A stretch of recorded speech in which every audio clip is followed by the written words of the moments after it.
Terima kasih, masih di Sindo Sore. Pemirsa, sejumlah mahasiswa Universitas Bung Karno diserang kelompok pemuda tak dikenal di Jalan Kimia, Menteng, Jakarta Pusat. Seorang mahasiswa terluka di bagian pelipis mata akibat terkena lemparan batu. Terkait uang itu memang saya terima 20%. Kemana distribusinya? Saya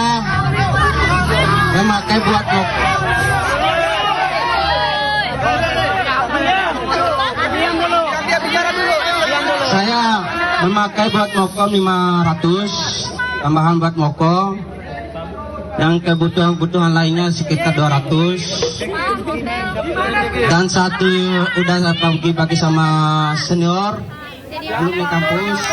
Momen pengakuan tersebut terekam jelas dalam sebuah video yang kini viral di media sosial. Ya pemirsa, Abdi pun menyampaikan permohonan maaf atas polemik yang muncul. Didesak rekan-rekannya, Abdi akhirnya mengaku ia menerima uang dari pihak tertentu. Ia berdalih uang itu awalnya ditawarkan agar demonstrasi batal digelar. Meski sempat menolak, ia akhirnya mengakui menerima dana tersebut dengan alasan untuk biaya operasional aksi. Mirisnya, dana tersebut kemudian dibagikan ke beberapa pihak, mulai dari senior kampus hingga pengurus BEM lainnya dengan nominal yang beragam. Dan satu udah menuju hari H, saya sebagai koordinator aksi. Nah, tentu banyak orang yang ingin suap saya dan segala macam, tentu saya menolak. Ini kawan-kawan, jadi gini kawan-kawan, langsung. Maka dari itu, terkait uang itu memang saya terima 20%. Kemana distribusinya? Saya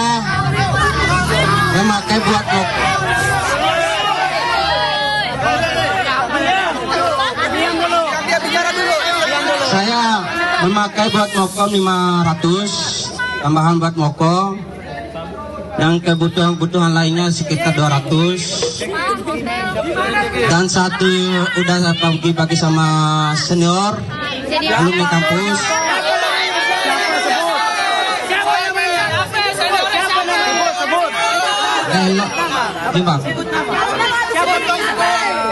Dan kawan-kawan dari FEB juga, Puji sama Raffi.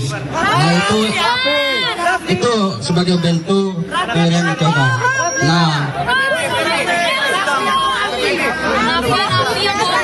Nah itu cash bukan sama Raffi dan Mubarak. Rektor Universitas Bung Karno menyatakan bahwa tidak bertanggung jawab atas mahasiswanya yang menerima uang jelang aksi unjuk rasa. Namun demikian tidak melarang mahasiswanya untuk menyampaikan aspirasi. Rektor Universitas Bung Karno, Sri Mumpuni Ngesti Raharjo bersama Civitas Academy menyatakan bahwa aksi Ketua BEM Fakultas Hukum Muhammad Abdi Maludin yang menerima uang sebesar 20 juta rupiah tidak mewakili universitas. Abdi pun dicopot dari jabatannya sebagai Ketua BEM Fakultas Hukum Universitas Bung Karno. Sementara itu, pihak universitas akan melakukan pemeriksaan lanjutan kepada Abdi Maludin.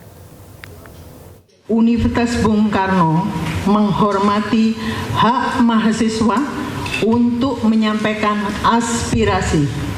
Namun, setiap tindakan dan pernyataan yang dinyatakan atau disampaikan dalam kegiatan tersebut menjadi tanggung jawab pihak yang terlibat.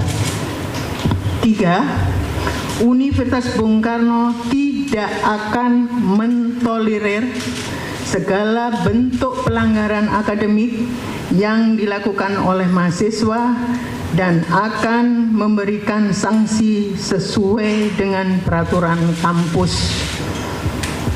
4. Universitas Bung Karno menolak pihak-pihak luar yang sengaja menunggangi aspirasi dan perjuangan mahasiswa Universitas Bung Karno kami meminta seluruh elemen mahasiswa untuk tidak terprovokasi dan menjaga kedaulatan kampus dari intervensi eksternal yang tidak bertanggung jawab. 5.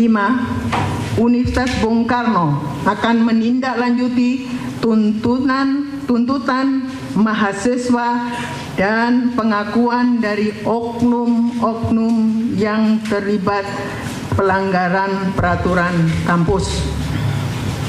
6.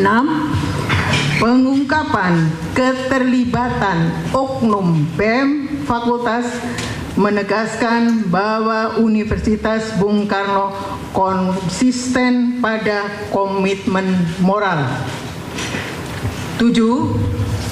Kami menghimbau kepada seluruh pihak termasuk masyarakat dan media massa tidak melakukan generalisasi yang dapat merugikan nama baik institusi maupun ribuan mahasiswa Universitas Bung Karno yang selama ini aktif berprestasi dalam bidang akademik, penelitian, dan pengabdian kepada masyarakat, serta berbagai kegiatan positif lainnya.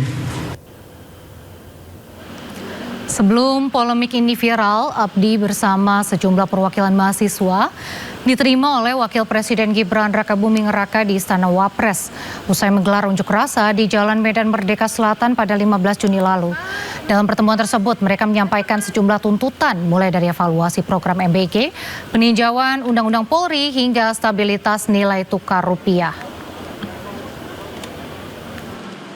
Kami harap bentuk penyampaian apa yang kita sampaikan di Wapres juga tadi, ketika program MBG yang menurut kita janggal dan harus memberhentikan sementara untuk mengevaluasi secara menyeluruh.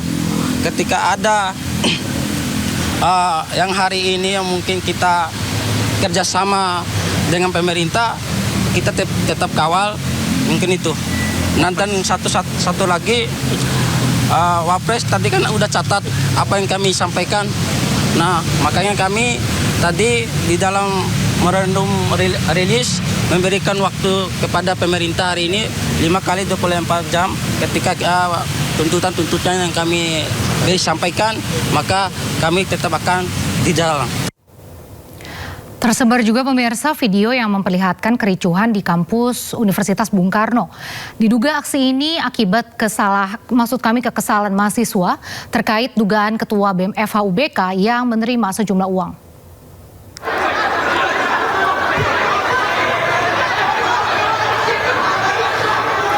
Inilah aksi kericuhan yang terjadi di kampus pasca pengakuan adanya penerimaan uang dari sejumlah oknum mahasiswa UBK. Buntut dari kejadian ini, melalui akun Instagram resmi BEM FHUBK, para mahasiswa kini menuntut kejelasan. Mereka meminta pihak kampus menindak tegas nama-nama yang terlibat, mendesak yang bersangkutan mundur dari jabatan, serta membentuk badan investigasi independen. Sementara itu, hingga berita ini diturunkan, pihak Rektorat Universitas Bung Karno masih enggan memberi komentar.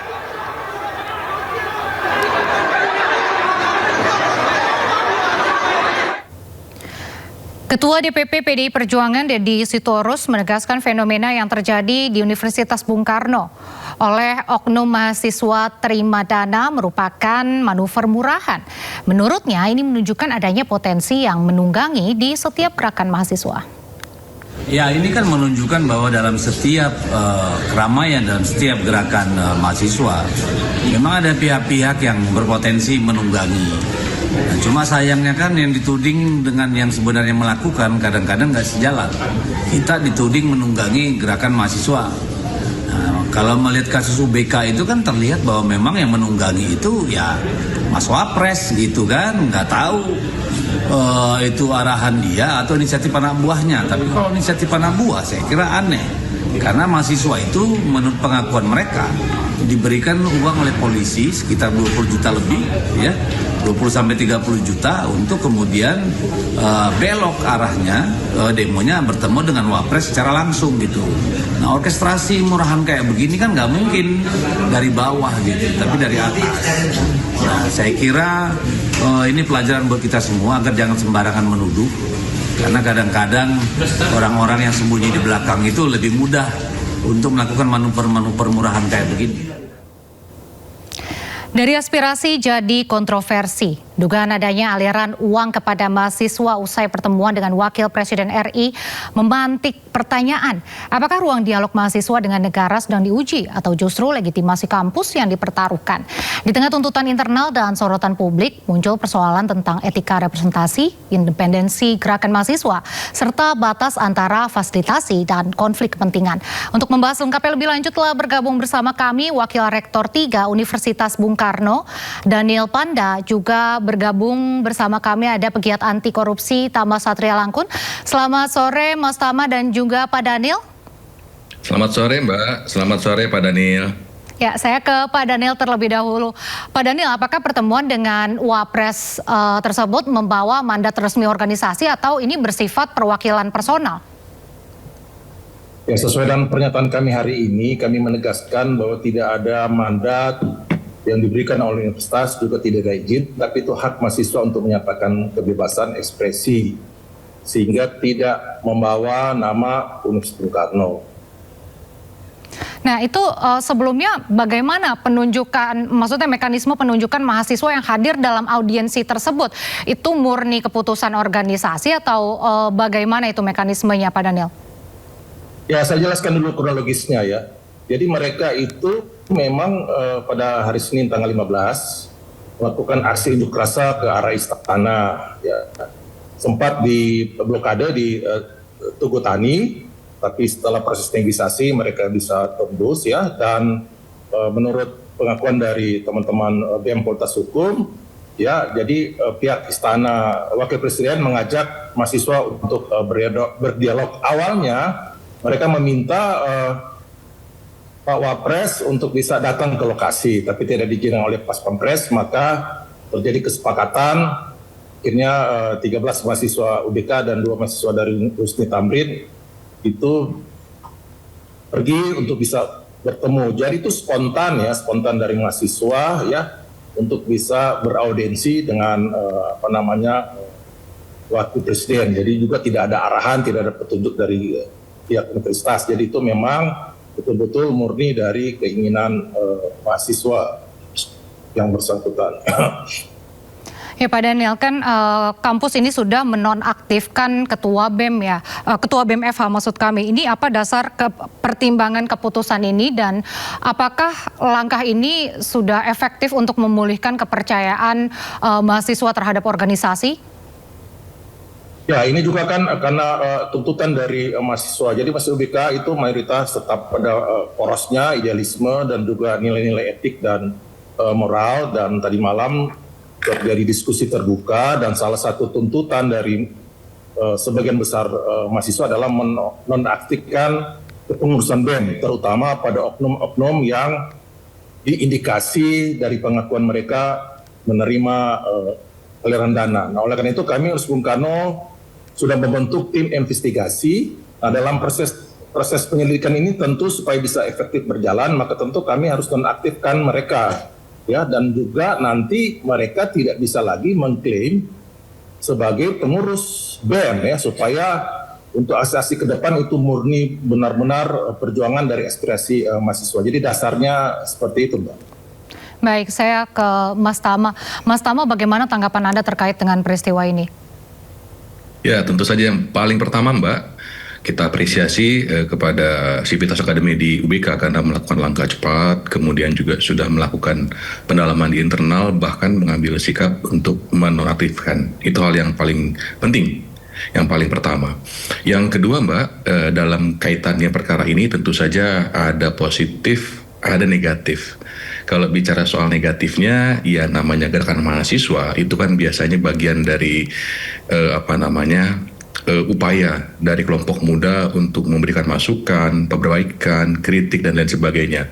Tapi ketika ini terjadi, tentu saja ini menjadi delegitimasi bagi gerakan mahasiswa. Artinya stigma kemudian mahasiswa bisa dibeli, kemudian gerakan mahasiswa tidak original, ini menjadi salah satu dampak negatifnya. Tetapi saya tetap yakin, Mbak, ketika kemudian ini juga berjalan secara internal, ada positifnya. Positifnya apa? Tentu saja ini mendorong transparansi di internal Ormawa sendiri, organisasi mahasiswa sendiri. Ketika kemudian terungkap sendiri, ada gerakan dari internal, itu kan sebetulnya juga hal yang positif untuk menetralkan kembali, mensucikan kembali gerakan dari kelompok mahasiswa. Karena kemudian ada respon dari internal. Kemudian juga ketika ada nonaktif, tentu saja ini bicara soal regenerasi. Artinya ada pergantian di internal sudah pasti. Karena biar bagaimanapun, ada atau nggak ada peristiwa, organisasi mahasiswa tetap harus jalan dimanapun, di kampus manapun. Nah, ini bagian dari regenerasi menurut saya ketika kemudian proses internalnya berjalan. Nah, yang paling terakhir ya tentu saja ini bagian dari penguatan budaya akuntabilitas. Itu dari positif dan negatifnya. Soal politiknya tentu saja ini juga menimbulkan banyak persepsi. Tetapi sebelum lebih lanjut soal politiknya, hal yang paling penting, Mbak, adalah untuk melakukan pendalaman informasinya. Bagaimana kebenarannya, berapa angkanya, siapa yang ngasih, motifnya apa, sehingga kita bisa lebih adil dalam menilai gerakan mahasiswa. Mungkin demikian, Mbak. Iya, ini kan memang sudah diakui ya bahwa Ketua BEM ini menerima uang. Ini bagaimana membedakan apakah ini uang operasional, uang fasilitas kegiatan, dan adanya dugaan konflik kepentingan. Ini bagaimana nih, Mas Tama?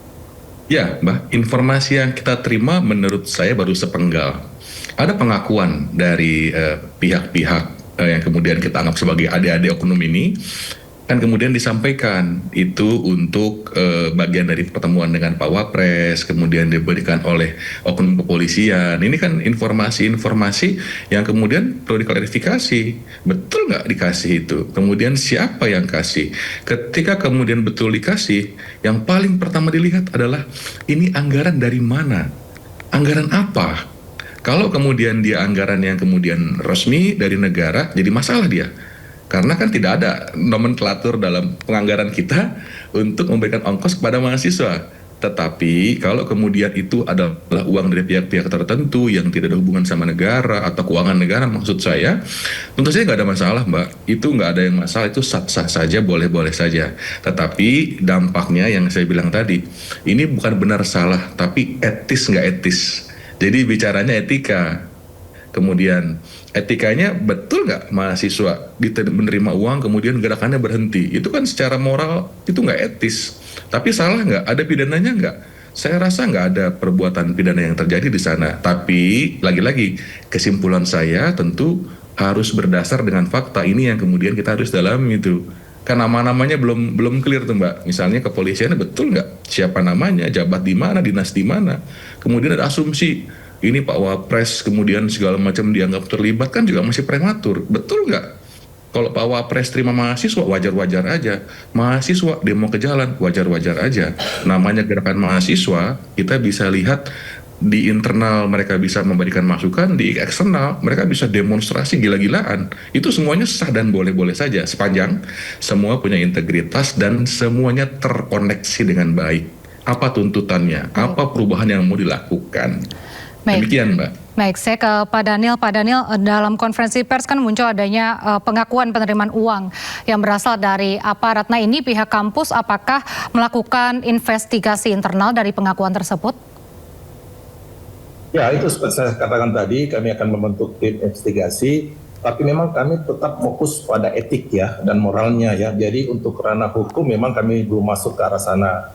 Ya, jadi itu kan di luar kewenangan kami sebagai Bung Karno. Sehingga nanti kami akan panggil beberapa oknum mahasiswa, karena menurut pengakuan dia memberikan ke beberapa pengurus ya, jumlahnya sangat terbatas. Lalu tadi malam terungkap 5 nama termasuk Ketua BEM Fakultas Hukum. Nah, ini yang kita akan panggil untuk memastikan proses seperti itu, sehingga pada saat pengambilan keputusan dari pihak kampus kita akan melihat derajat kesalahan dari setiap oknum mahasiswa tersebut. Tentu akan berbeda-beda dari setiap mahasiswa. Baik, Pak, ini kan banyak mahasiswa yang khawatir kasus ini membuat seluruh gerakan mahasiswa dicap transaksional. Apa langkah kampus untuk memulihkan kepercayaan publik?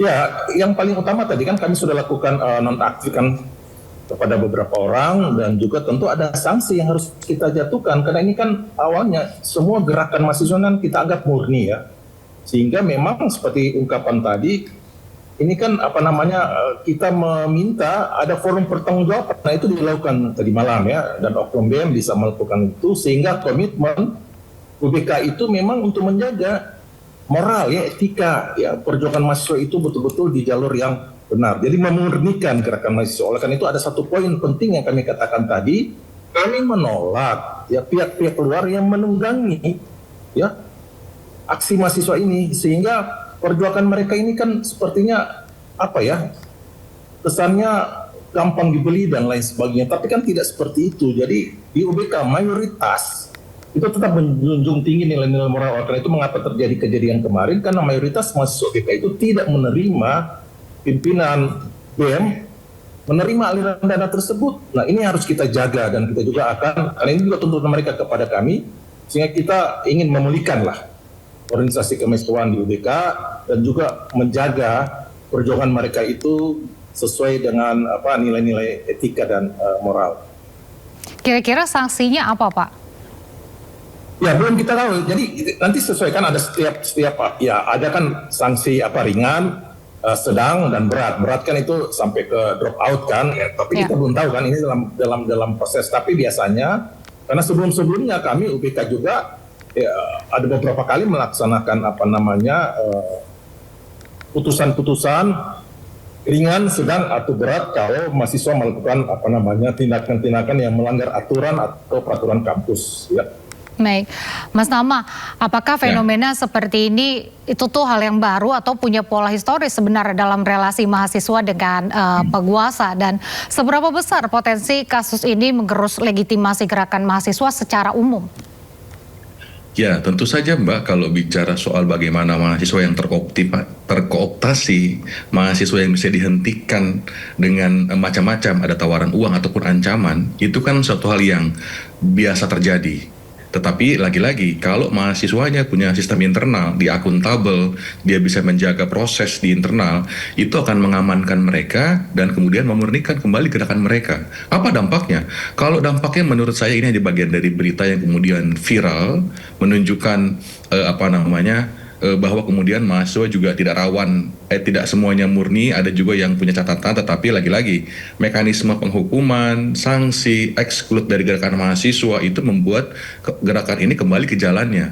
Nah, yang kemudian membuat besar adalah soal implikasi politiknya, karena ada pertemuan dengan Pak Wapres, ada pihak-pihak lain yang kemudian juga menganalisa, kemudian memberikan penilaian, apalagi menghadapi media sosial, netizen yang kemudian kemana-mana penilaiannya. Maka dari itu tetap kita berharap bahwa kita berpegang teguh pada fakta, informasi yang sahih, yang solid begitu.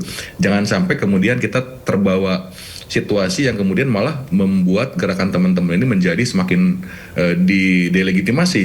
Itu yang harus kita lawan. Dan kemudian atas peristiwa ini Mbak, saya berharap teman-teman mahasiswa lainnya itu kemudian tidak putus asa, tetap bergerak, tetap berikan kritik yang membangun, karena tetap negara ini butuh masukan, butuh pengawalan dari kaum-kaum muda. Itu yang menurut saya penting, Mbak.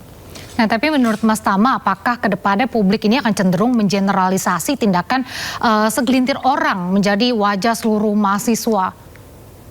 Generalisasi itu suatu hal yang tidak bisa dihindarkan, Mbak. Ini perkaranya viral banget. Ada di mana-mana, ada di pemberitaan, ada di platform berbagai macam media sosial, sudah pasti itu. Tapi lagi-lagi, hanya waktu yang kemudian bisa menguji konsistensi mahasiswa ini. Apakah kemudian ketika ada duit di situ, semuanya berhenti? Kan faktanya enggak. Teman-teman tetap bergelombang kok, tetap berdemonstrasi kok. Jadi menurut saya, yang kemudian bisa menguji soal kepercayaan publik, ini adalah soal konsistensi. Jadi sepanjang teman-teman masih konsisten, tidak kemudian gara-gara ada uang di situ kemudian si A diam, Universitas B diam, semua diam, itu saya rasa itu akan kemudian mendelegitimasi. Tapi harapannya Mbak, kita udah terlihat teman-teman dari UBK, mahasiswa sendiri nuntut kok. Itu BEM-nya nonaktifkan, ada yang minta nilainya dikasih E, itu kan artinya di internal sendiri resah Mbak. Jadi saya tetap masih ada optimisme kepada gerakan mahasiswa, terutama juga teman-teman di UBK, mahasiswa UBK. Mas Tama, tapi kenapa isu ini langsung dengan cepat memantik kemarahan publik ini? Apakah karena terkait dengan tokoh tertentu, misalnya Mas Wapres, atau kenapa ini? Yang paling pertama Mbak, situasi yang dirasakan oleh masyarakat kan sesuatu hal yang tidak bisa kita hindari, fakta. Ada kenaikan BBM, kemudian ada macam-macam isu yang kemudian muncul. Ada juga misalnya soal kita dalam situasi yang defisit dan lain sebagainya. Ini kan kemudian menjadi harapan, gerakan mahasiswa ini harapan. Ayo kita sama-sama dampingi pemerintah, kita kasih masukan, kita kawal. Yang nggak benar kita kritik, yang bagus kita puji. Itu kan sejatinya mahasiswa, dia menjadi mitra kritis bagi pemerintah, bagi negara. Nah ini yang kemudian kenapa jadi viral ya, karena memang situasi semua sedang tersorot ke sana. Ini harapan kita ini Mbak, teman-teman mahasiswa ini Mbak. Harapan semua orang. Ketika ada satu yang kemudian melenceng, sudah pasti semua mata akan ke sana. Semua ketikan jari di media sosial juga akan ke sana. Ya sudah pasti akan viral. Tapi lagi-lagi saya kembali kepada mekanisme internal mahasiswa yang menurut saya sampai dengan sore ini semuanya masih berjalan. Jadi kekhawatirannya ada, tapi tidak perlu berlebihan. Saya percaya gerakannya masih terus akan membantu negara kita menjadi lebih baik. Pak Daniel, apakah kedepannya ini akan ada aturan baru terkait dengan pelaporan pertemuan eksternal ataupun penerimaan fasilitas oleh organisasi mahasiswa ini untuk kedepannya? Ya, pasti kita akan mengevaluasi untuk tata kelola di organisasi kemahasiswaan. Kita juga akan mengawal seluruh prosesnya. Tapi kami memang tidak pernah kami harus Bung Karno itu DNA-nya adalah DNA untuk mengkritisi pemerintah, selalu siapapun pemerintahnya, mahasiswa UBK itu pasti akan turun ke jalan gitu. Oleh karena itu mengapa juga UBK dipilih dalam tanda kutip mahasiswanya untuk bisa ditunggangi untuk proses-proses seperti ini. Oleh karena itu ini menjadi bahan evaluasi. Depan kami akan evaluasi, akan berkoordinasi untuk supaya dalam aksi-aksi unjuk rasa ke depan, karena ya pasti mahasiswa UBK tidak akan pernah berhenti tidak akan pernah berhenti, tidak pernah untuk menyelesaikan masalah ini. Pasti ke depannya kita akan tetap mengawal, menjaga supaya ini kan memang hak dan kebebasan mahasiswa ya. Jadi tidak bisa lagi era-era sebelumnya yang selalu dilarang dan lain sebagainya. Jadi kita tidak pernah jadi sekali lagi Universitas Bung Karno, kami rektorat tidak pernah mengintervensi gerakan mahasiswa. Walaupun saran saya ke mereka kalau mau unjuk rasa, ya tolong dijaga aman, damai jangan anarkis, itu aja, silakan ya. Jadi itu selalu kami jadi ya kami menghimbau dengan adanya kasus ini kepada seluruh masyarakat supaya tidak menjernalisasi bahwa semua mahasiswa seperti ini kan hanya beberapa oknum yang akhirnya bisa mencemari gerakan mahasiswa. Ya saya kira itu yang bisa kami sampaikan. Baik, Pak Daniel, maaf saya ingin mengklarifikasi terlebih dahulu. Ini Ketua BEM FH itu kan sebelumnya mengatakan menerima 20%. Itu sekitar yang benar itu 20% atau ada juga yang mengatakan bahwa total itu 300 juta. Yang benar ini informasi yang didapatkan oleh pihak kampus, dana yang diterima itu berapa sebenarnya? Ya, dari pengakuan yang bersangkutan secara pribadi ke saya langsung berdua Pertama kan kita ada 3 pertemuan dengan tadi malam Waktu dengan saya secara pribadi, dia karena berdua dia terbuka semuanya. Jadi itu memang dia menerima langsung uang cash 20 juta. Ya 20 juta, jadi bukan 20% atau bukan 200 juta atau bukan 300 juta. Jadi kami memastikan dia menerima 20 juta dari alumni, dan dari alumni itu yang menyerahkan kepada alumni adalah oknum anggota kepolisian. Dan dari 20 juta ini ya dia membagikan ke beberapa rekannya, dan itu sudah ada dalam catatan-catatan yang beredar di media sosial, ya seperti itu. Nah, setelah itu pertemuan kedua juga dia menyatakan seperti itu dengan pimpinan fakultasnya, dengan dekan dan lain sebagainya. Ya. Jadi itu pengakuan dari yang bersangkutan kepada kami. Maaf Pak, ini dia mendapat dari alumni, bukan dari aparat langsung berarti? Ya, tidak dari aparat langsung, dari alumni ya. Apakah disebutkan nama alumninya siapa? Kalau tidak salah dalam tadi malam itu sudah disebut ya, sudah lupa namanya tapi sudah disebut. Ya kalau dalam beberapa rekaman yang beredar itu sudah disebut nama yang bersangkutan ya. Berarti alumni Fakultas Hukum UBK juga? Yes, ya, betul sekali. Baik. Terakhir saya ingin ke Mas Tama. Mas Tama, bagaimana untuk menjaga agar gerakan mahasiswa dan aspirasi ini tidak berubah menjadi transaksi? Yang paling pertama Mbak, ini saya berharap teman-teman mahasiswa itu mengetahui mahalnya gerakan mahasiswa. Jangan dibuat murah, gara-gara uang 20 juta kemudian semuanya selesai. Itu yang paling penting. Ini gerakan nggak ternilai. Yang kedua Mbak, ini yang paling penting adalah teman-teman itu harus saling jaga. Saling jaga itu gimana? Ya saling jaga kalau ada kemudian tindakan anarkis, ingatkan. Kalau ada misalnya intimidasi, ingatkan. Termasuk kalau ada pembagian uang yang kemudian menciderai nilai-nilai perjuangan, juga saling jaga, saling mengingatkan. Karena itu yang paling tepat. Kalau kemudian kampus diminta mengkontrol Mbak, nanti akan dianggap kampus intervensi. Karena tridharma perguruan tinggi itu Mbak, itu yang paling pertama soal pengabdian kepada masyarakat harus independen. Nah itu yang paling penting. Yang kedua, ini juga untuk masyarakat. Jangan kemudian juga langsung mendiskreditkan. Tolong pelajari faktanya. Karena katakanlah adik-adik yang menerima uang itu kita anggap salah. Tapi dia tetap punya masa depan Mbak. Sanksi harus proporsional. Jangan kemudian justru malah menghancurkan masa depannya. Itu juga harus kita jaga. Jadi ini penting. Termasuk yang paling terakhir, netizen tetap kawal, tetap jaga. Media juga jaga. Karena hanya itulah yang bisa menjaga mahasiswa. Kalau yang lain-lain misalnya kepolisian menjaga, itu akan intervensi. Kalau kemudian universitas akan intervensi. Jadi biarkan dia murni, tapi harus menjaga nilai etika dan moral dan saling jaga di antara mereka. Baik. Itu mungkin. Baik, terima kasih Mas Tama, makasih juga Pak Daniel, terima kasih telah berbagi bersama kami, dan terima kasih juga atas waktunya di Sindo Sore. Sehat selalu. Pemirsa, sejumlah mahasiswa Universitas Bung Karno diserang kelompok pemuda tak dikenal di Jalan Kimia Menteng, Jakarta Pusat. Seorang mahasiswa terluka di bagian pelipis mata akibat terkena lemparan batu.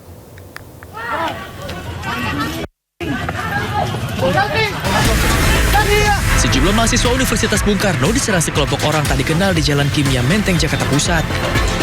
Para pelaku melempari mahasiswa menggunakan batu saat hendak pulang ke rumah usai berdialog di dalam kampus. Situasi sempat memanas saat massa mahasiswa mencoba melawan. Petugas kepolisian yang berada di lokasi dapat mencegah terjadinya bentrokan yang lebih luas. Akibat penyerangan tersebut, seorang mahasiswa terluka di bagian pelipis mata. Menghadang berapa orang, Pak? Kalau sekitar 20-an lah. Itu bukan dari UBK? Bukan dari UBK. Langsung mukul atau gimana, Bang? Kalau dilihat-lihat sih batu-batu ini kayaknya mereka pakai batu. Oh, langsung lempar batu? Ya. Tapi nggak tahu nih lawannya siapa? Itu sih karena permasalahan dari kampus. Nggak tahu sih Bang, kenapa sampai di sini. Mencegah terjadinya penyerangan susulan, sejumlah personel polisi langsung disiagakan di lokasi kejadian. Dari Jakarta, Raditya Jaya, A-News melaporkan. Wakil Presiden RI Gibran Rakabuming Raka menerima kehadiran IKBM Nusantara di Istana Wapres. Wapres mengajak alumni mahasiswa bergandengan tangan membangun bangsa dan negara.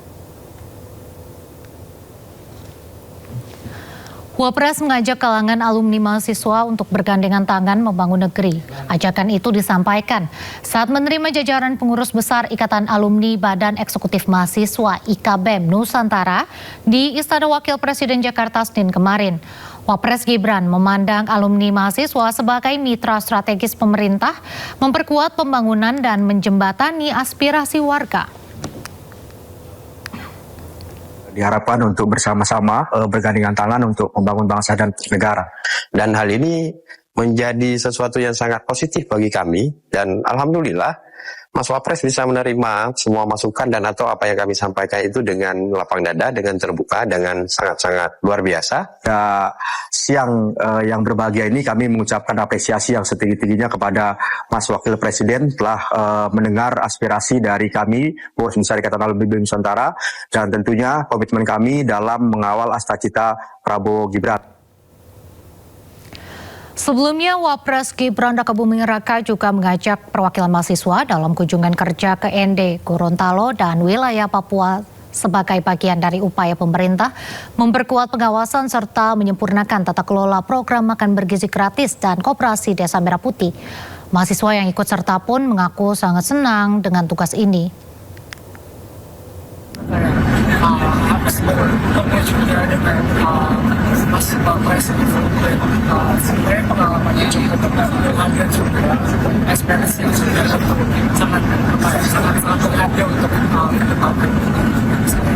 sejujurnya kemarin saya sudah jadi tidak mengikuti arus tapi memang lagi kebutuhan besar dari sana. Terutama pasti bersyukur hukum juga pastinya ya, tapi lebih ke semangat dan mungkin juga excited untuk mengikuti Pak Wapres dan juga teman-teman di sini untuk belajar lebih banyak. Agak nggak nyangka sebenarnya, sebetulnya saya nggak nyangka sekali. Kapal-kapal tanker minyak harus mengantri untuk mendapat izin melintas di Selat Hormuz. Jangan kemana-mana pemirsa, tetap di Sindo Sore.